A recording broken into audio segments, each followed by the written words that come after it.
Комитету ООН по правам человека. Я Мусабир Кполула. Я родился 7 февраля 1980 года.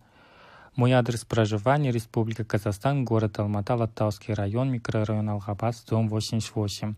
Мой номер телефона +7 775 339 1562.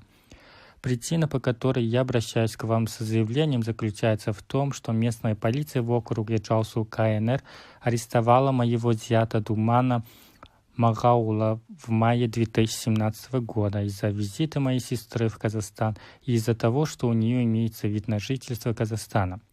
Он родился 11 июля 1978 года. Его адрес проживания в Китае — Суар или Казахская автономная область, Джаусуский округ, улица Чанчжонгонгхуан, дом 444. Он был начальником Кашаджарского населенного пункта. После его ареста моя сестра с 2 детьми остались без кормильца. Мы не можем связаться с ней. Это попрание прав человека. Я прошу помощи Комитета ООН по правам человека. Пожалуйста, помогите моему зятю освободиться из тюрьмы и воссоединиться со своей семьей.